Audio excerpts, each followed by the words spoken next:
Holland Wilcox acknowledges the traditional custodians of the lands on which this podcast is recorded. We pay our respects to their elders, past and present, and to all First Nations people joining us today.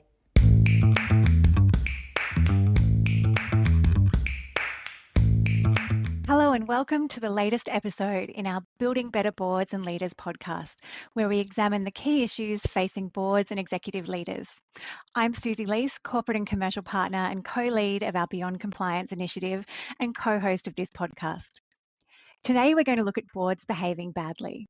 What can go wrong and what are the key legal impacts and considerations when boards behave badly, and how do you manage through those issues?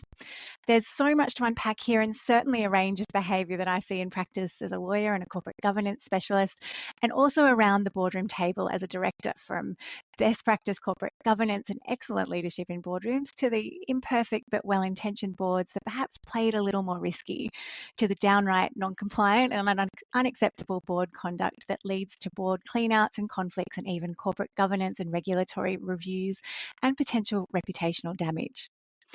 To discuss these issues, I'm delighted to be joined by my colleague and fellow partner, Julian Hammond, who specialises in regulatory investigations and enforcement proceedings by bodies such as ASIC, APRA and the ATO. He is an anti-corruption and integrity specialist and has acted in 5 royal commissions as well as parliamentary inquiries. Welcome, Julian. Thanks, Susie. And we're also joined by Steve Knight, who is an experienced finance industry professional with previous senior executive roles, including UBS and ANZ, and as CEO of New South Wales Treasury Corporation. Steve is also an external member of the Holland Wilcox board and has an impressive portfolio of non-executive board roles, including chair of ASX clearing and settlement boards, roles with Australian Office of Financial Management and Housing Australia, to name just a few on your very long resume. Steve, it's great to have you here. Thank you, Susie. It's great to be here. So I think it's fair to say this is one of my favourite topics, and we all do a lot of work with boards. For me, conducting independent investigations on board misconduct, advising on and solving those board problems and issues, and on the more proactive side, I guess ensuring that boards have good governance frameworks and tools in place, and helping support boards and company secretaries with their compliance obligations. And Julian, I know you do a lot in the litigious and regulatory investigation space. And Steve, I'm really excited to hear about your practical insights. So I think between the three of us, we could talk all day on this, and you both certainly have plenty of experience and anecdotes that we're going to share today. Absolutely. Yeah. Thanks, Susie. I'm very excited to have a chat about this today. So let's start with you, Julian. And I wanted to kick off with director liability, because there is an increasing amount of regulatory compliance, and certainly the risks of potential litigation is a real issue for boards and directors these days. There's, I would say, no shortage of headlines around board and executive misconduct, from the hasty exit of chairs and CEOs when things are not going so well, to white-collar crime, which is probably more in your space than mine, personal liability under various legislation, to those regulator prosecutions, whether it's ASIC or the ACCC, and the list goes on. I'd love to know, what are you seeing as the key trends and risk issues when it comes to boards behaving badly? Well, thanks, Susie. Yeah, look, one of the things I often think about in an organisation itself, but more particularly the board and sometimes the board's relationship with the CEO, is what I think we'd call the tournament of influence. And I think where boards are going wrong at the moment is, frankly, boardroom culture and dysfunctional boardroom culture. And what you're really seeing with some of these key trends playing out over the last few years, whether that's in a number of the casino inquiries where we've seen significant board cleanouts and liability, also some of the issues around destruction of historic Indigenous artefacts over the last few years as well, through to overseas examples, even thinking about OpenAI and Sam Altman recently, or even going back further to some of the board issues that cleaned out Steve Jobs back in the day. I think what you see in each of these examples is really dysfunctional group dynamics at a board level in that tournament of influence, and the way that it is affecting the way a board communicates, analyses problems, and also makes decisions. And that's occurring in an environment where boards are facing increasing scrutiny from all sides. As you say, the compliance demands on boards are extraordinary at the moment, whether that's in relation to legislation itself or more broadly across ESG pressures, and then thinking, obviously over over the last 6 to 12 to 18 months, geopolitical risk as well, and the way in which politics can be influencing the boardroom as well. So I think those are really some of the key trends. And if you have that dysfunctional group dynamic in a boardroom environment, what happens is that that tournament of influence probably results in individuals really, I think, directing the way a board communicates, analyses problems and makes decisions without allowing there to be that discussion, which is a product of the best boardroom culture and which utilises the mix of great attributes that a great board will have. So I think if you look at those examples, whether some historic we talked about or some of the more recent ones that are making the headlines in the AFR every day at the moment, those are some of the key trends, but also some of the risk factors, I think, that are key at the moment for boards. That's so true, Julian. And I really love that concept of the tournament of influence, because I think those power dynamics are always fascinating in any board. And you do see that groupthink. You see some power players perhaps have more influence. You see factions outside of boards. You see meetings before the meetings and then after the meetings, and the list goes on. I know my other degree is psychology, so I find the board dynamic piece a really important piece of the jigsaw puzzle when we talk about risk and compliance and boards and how they work together and how you get the best out of your boards as well, which we might talk a bit more about later. Steve, I want to go to you next. From your perspective as someone who sits on various boards, and I'm sure has seen a lot over the years of boards in action over the course of your career in the finance industry and beyond, what are some of the key issues or risks that you see keeping directors up at night? Thanks, Lucy, and I'll cover that in a sec, but it'll be interesting to come back and talk a little bit more about Julian's comments on the tournament influence, because I think there's a lot to talk about there and a lot that I see, which I think we're going to come back to. In terms of those issues, I guess the old question, what keeps directors awake at night? And I think, it's a lot of it is going to be kind of industry or company specific. But I think if there are a couple of key themes, one of them is, I find from the boards that I've been involved in that a lot of it comes down to the degree of confidence the board has in the CEO.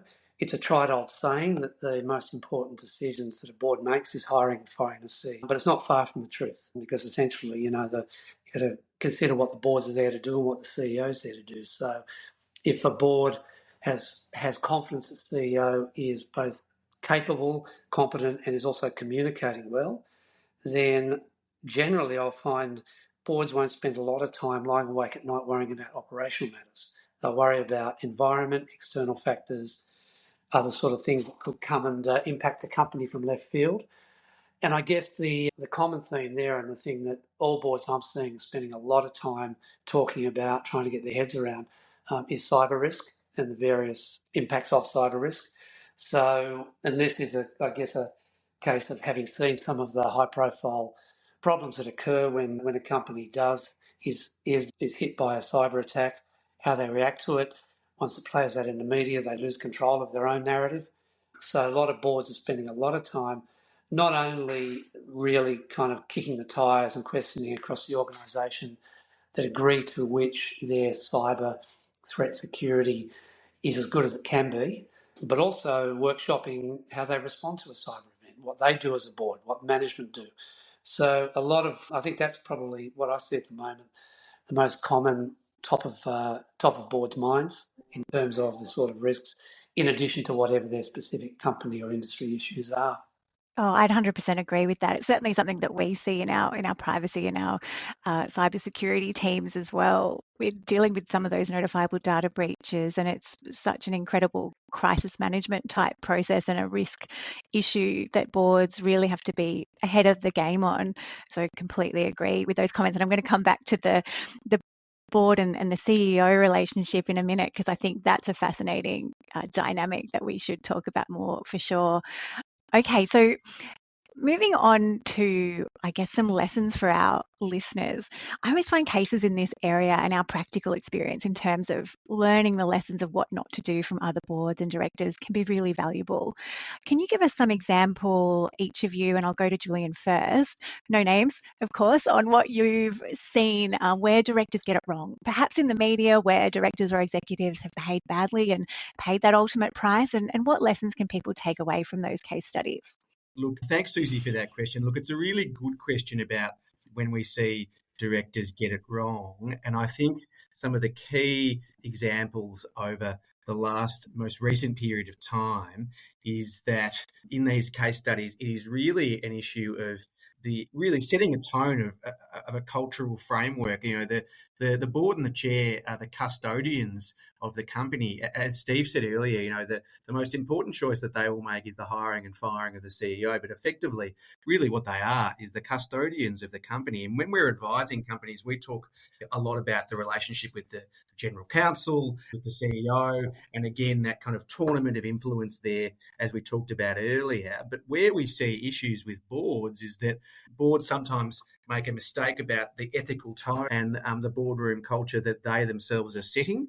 And there may be a desire not to hear bad news. I think there are some recent examples, particularly in the casino inquiries, which occurred across both New South Wales, Victoria, and of course WA as well. And there is a further casino inquiry occurring in New South Wales very shortly now as well. One of the key examples in that I often talk about in an ethics presentation to lawyers is the fact that in one of the case studies there, the board did not receive any information about a secret kind of locked cage in one of these casinos where, there was effectively money laundering going on, was the conclusion of one of the reports. And the board just never received any information about that. Now, that's a sign of, I think, that dysfunction that we talk about at the board level. And certainly in the example of that particular company, there's been a board clean out. There is ongoing litigation by ASIC against the board and the general counsel there. But this is, I think one of the key issues here is a board mistakes their role in some ways.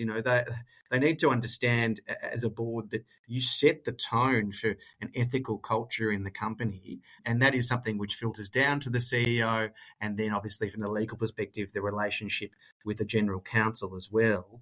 But if there has been a tacit or implicit suggestion from the board that the board is not interested in particular information that might be suggest a compliance issue or concerns there, then you are going to expose yourself to significant risk. And as I said in that particular example there, which I think is a really potent example of almost a denial of an issue at the board level, or a refusal to accept that there is an issue, or a refusal to be informed that there is an issue, that the directors have paid the ultimate price there. There's been a board clean out, and there is ongoing litigation against the individuals and the general counsel in relation to that particular entity. And it's a very potent example of exactly what can go wrong. It's so fascinating, isn't it, when you think about the level of sticking your head in the sand almost in that sort of scenario. And I think although that's an extreme example, the idea of, I don't want to know about that sort of behaviour is something that is really scary, but also from the boards who do want to know and just can't get oversight or can't see behind the wall into the operations that management might be doing the wrong thing. But I guess you've got to have your senses about you, don't you, and to ask the right questions and to get more information and figure out how to balance that oversight Absolutely. perspective with the operational, which of course you don't want to get too involved in as a board director, but you do remain responsible. It's a real fine balancing act. And Steve, I'd love to hear from your perspective what you see as some of the examples that you've seen and how boards and directors can learn some lessons. Yeah, thanks, Susie. And I think Julia makes a very good point in terms of a board having the key responsibility of setting that ethical tone for the organisation. Interesting, as you were talking about that, Julian, it sort of reminded me of something I've been reading just recently in a book that's called The Ethical Kaleidoscope, and it was written by a couple of, I think, Australian authors. So they cited a study that they did in not that long, so 2015, so not a few years ago now, where they interviewed the chairs of a number of companies across Australia and New Zealand. So and they're really trying to get a sense of how those chairs saw their ethical positioning and how they described it. And I said, interestingly, a large number of those chairs, they didn't say the majority, but it was a significant proportion, equated their ethical responsibility with their legal responsibility. So either they decided it's too hard to be fuzzy about ethics, so let's just say if we're acting legally, then that's our ethical starting point, or they had been influenced by other factors. But I was surprised when I read that, because I would have thought that, a chair of a major company would want to have a set an ethical tone that was something greater than just meeting our legal obligations.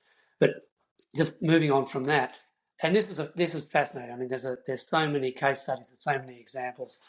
I often think about how to frame this because, and it's interesting in terms of even the topic of the topic of this podcast and the headline of boards behaving badly. And in my experience, I haven't really come across a board, thankfully, that goes out of its way to behave poorly or do things wrong way. It's Right. often No the one case. joins a board and says, I want to be bad at this. No, but it's also, and it sort of implies a potentially a sinister agenda, which I think in very, very rarely happens. But what often happens with us is that boards will, and it's a matter of really defining or delineating between what is a well-intentioned stuff-up, how the board reacts to that stuff-up, what might be sloppy governance, and then what ends up being, dragging them down a poor decision-making framework, which can be seen as unethical behaviour. Because I think if I think of a number of case studies, and I guess some in the financial services that spring to mind, in each of these cases, these are just errors in the organisation, operational errors, which take their time to find their way up to the board. And by the time they're out there in the public arena, the test of the board's culture and their ethical lens isn't so much how did it happen, it's what are we going to do about it and how quickly do we respond to those issues? How quickly do we deal with the regulators? Do we try and minimise the issue, which I think sadly in too many high-profile cases, boards of major companies have tried to minimise the issue. I guess James Hardie historically is the classic in that example. And they end up being dragged down a road which paints them as being behaving badly or for making unethical decisions. So I guess if there is a sort of a learning for boards out of this, easier said than done, and hindsight is a wonderful thing. It's if an issue comes up, it's having that antenna to recognise early that it's going to be a significant issue and deal with it as quickly and openly and as transparently as you possibly can. Yeah, that's some great advice, Steve. And it's certainly an interesting thing that when you were talking about the ethical perspective of directors and the idea of law and compliance equaling ethics, it just reminded me of the Royal Banking Commission and the whole concept from the Haynes final report of not can we, but should we, which I think is a fundamental question. And it's always fascinating that in these discussions on our Building Better Boards and Leaders podcast and our Beyond Compliance program, when we run training sessions, how often culture comes up as part of risk management, which is a key theme I can hear from both you and Julian, which is fantastic and a great lesson to be learned for all of our listeners. And I think that brings us to something that you touched on a little earlier and that pops up so often, and certainly I see it in organisations of all kinds across industries of all sizes, whether they're big corporates or not-for-profits. And it's that personality clash and board conflict, and also that real conflict or friction between board and management, those competing responsibilities or drivers, if you will. And I was thinking when you were talking about the head in the sand example, Julian, in the casino space, how often we see management want to give a gold star report to the board so that they're reporting to their bosses, right? That they want to put their best foot forward. And I think that's a really interesting relationship and how you manage that flow of information, how you set up an ethical culture, how you make it okay to bring things to a board's attention is a really interesting discussion from a good governance perspective, because we want to avoid that groupthink, right? And we want those different personalities and leadership styles, but that can be really difficult in practice, and you do have to often figure out how to deal with those difficult people and somehow discharge your director duties in good faith and so on, and in accordance with any board codes of conduct as well. So I'd love to hear your thoughts on what you've seen in terms of war stories or boards and executives behaving badly, or at least not in accordance with good governance principles, particularly around that chair and CEO role. Yeah, again, look, I think some of the examples that we have talked about, including some very high-profile international examples where you have that conflict between Sam Altman as the CEO of OpenAI and the board there, which ultimately resulted in Altman getting bundled off temporarily, and then the board losing a few members, and thanks to an investor revolt, and then Altman coming back.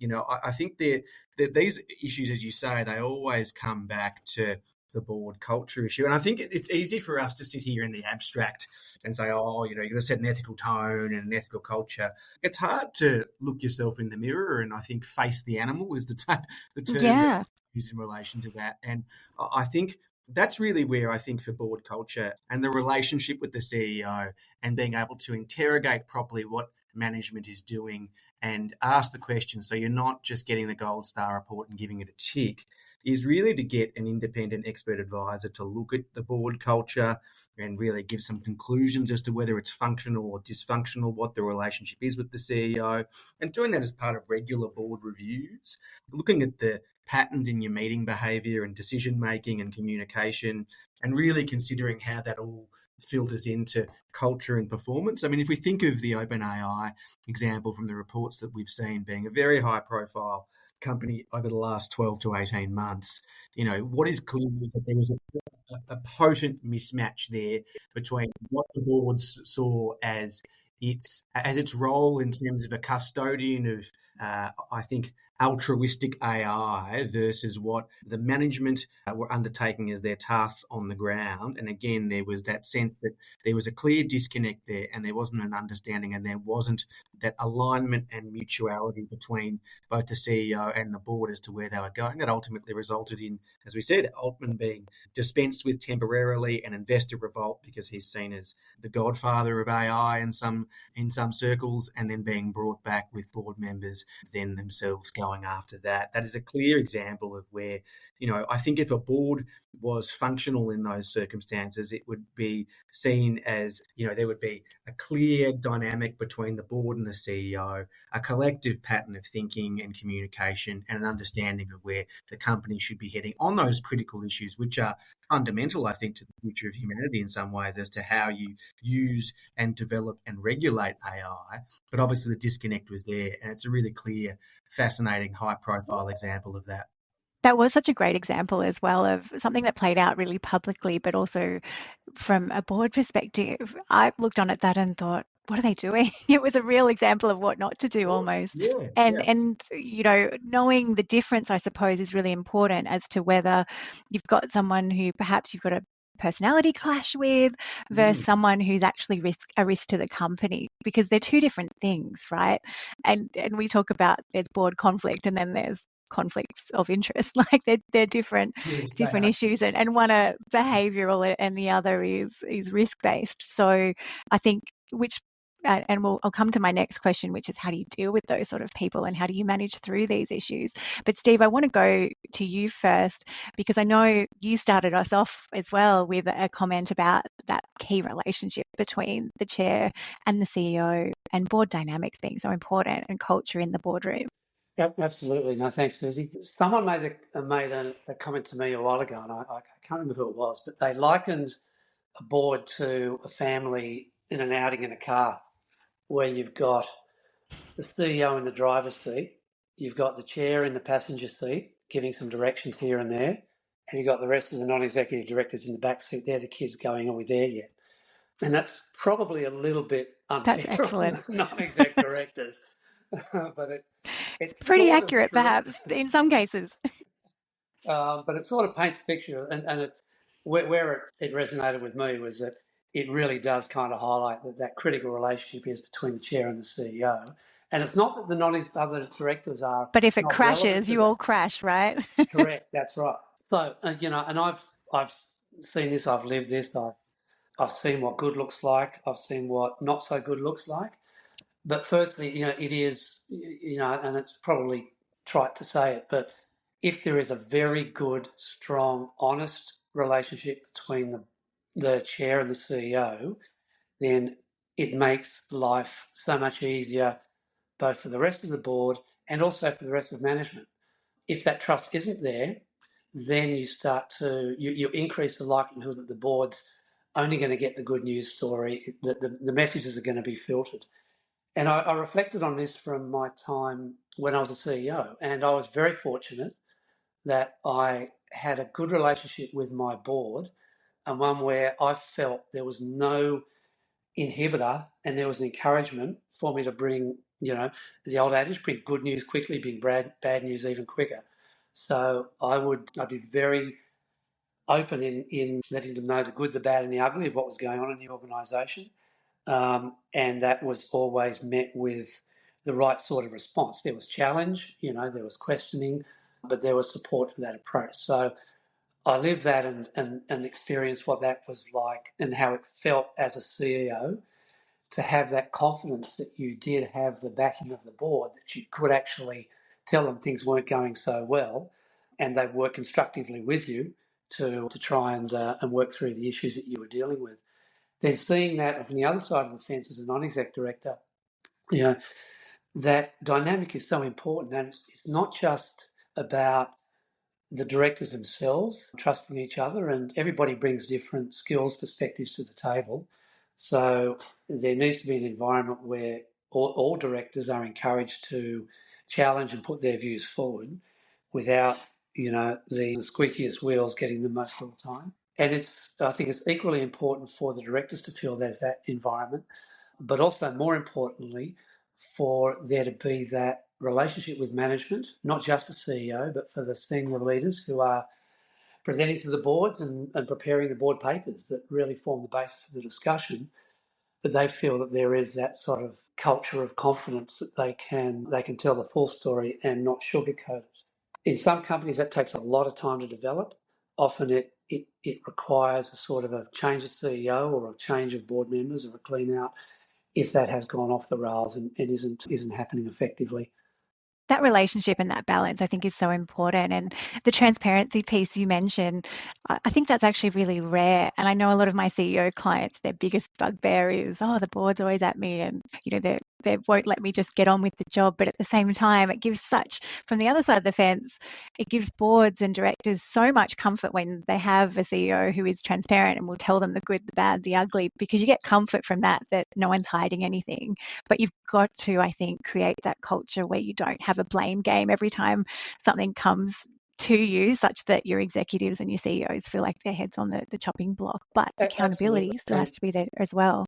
No, So that's right, Susie. And it also, a lot of that resides with the chair then, to make sure that he or she is encouraging that, but also when, if there is bad news being brought to the board, and it is natural for, that, some directors will go down a questioning or critical line, and that's fine. But the chair then has to bring that back to being something that ends up being a constructive conversation and one which leads to improvements in the organisation and doesn't scare the CEO or senior management away from being that transparent in the future. And we know things are going to go wrong, as directors and people in executive roles. So it's really how you deal with that and how you stop it from happening again, or mitigate the damage from the risk that has arisen, that I think is so important. Okay, finally wrapping up, and we've had so much great discussion today and so many fantastic themes that have come out of this. What advice would you give directors or even the C-suite as to how best to manage these sorts of boards behaving badly type issues, which do often become crisis management? I know from my perspective, I always go back to basics and start from those duties and obligations, bit of a good governance lens.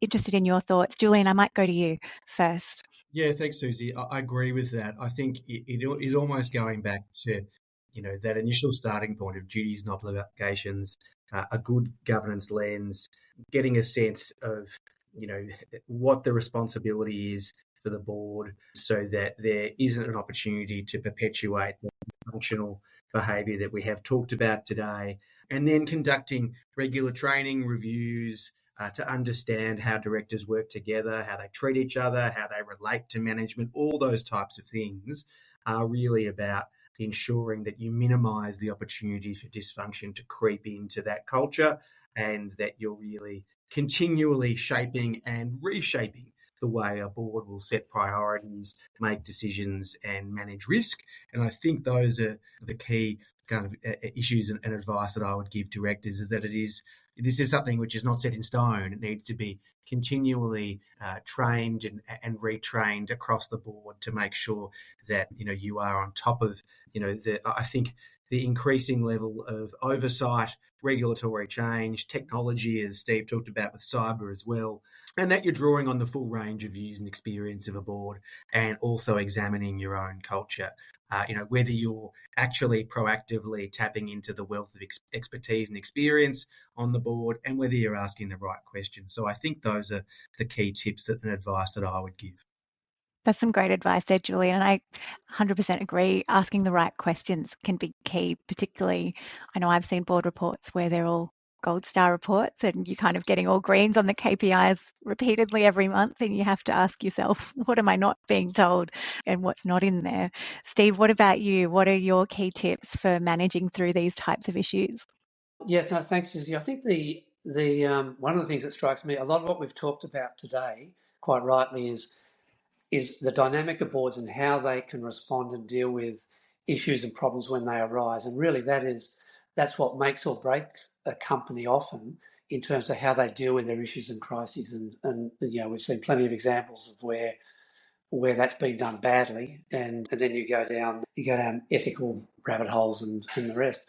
But something that strikes me, and something that I've been thinking about for quite some time, is what can boards do to reduce the likelihood of those issues coming up? The old prevention being better than cure edict. And one of the things that I've sort of seen happen both through management and in board work is, I really wonder whether boards do enough time to question when things are going well, why they're going well, rather than focusing on the issues that are being dealt with that they feel need correction.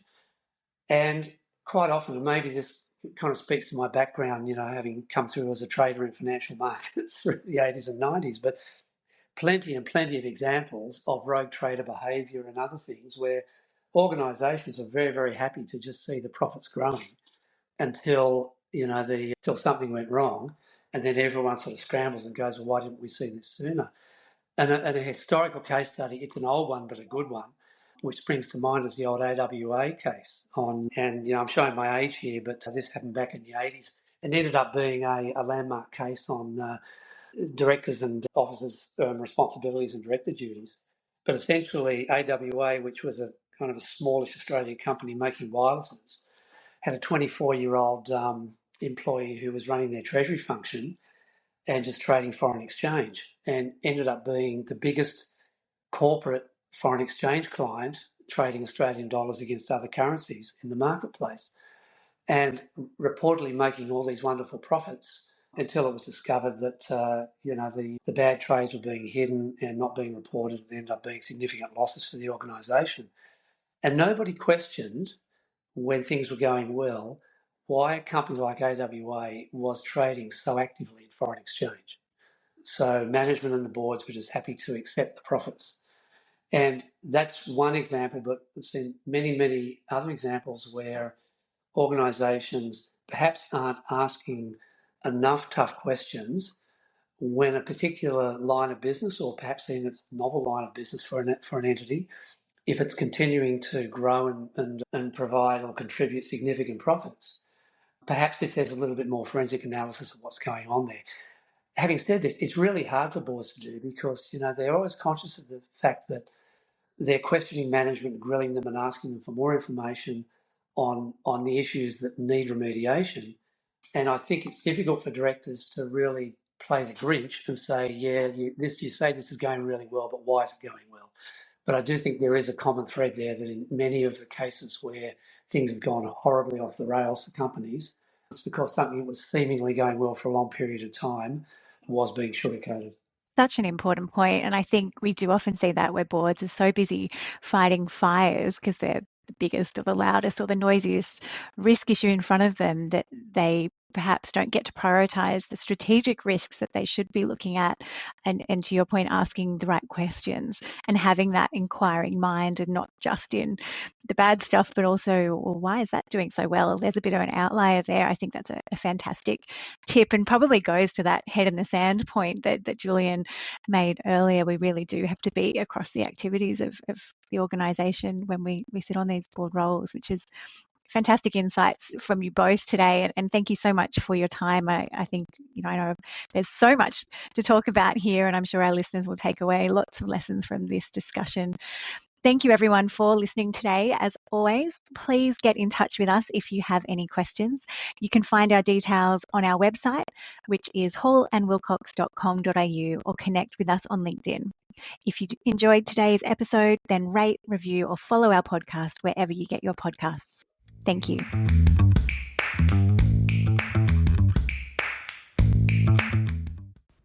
This podcast is not legal advice and should not be relied upon as such.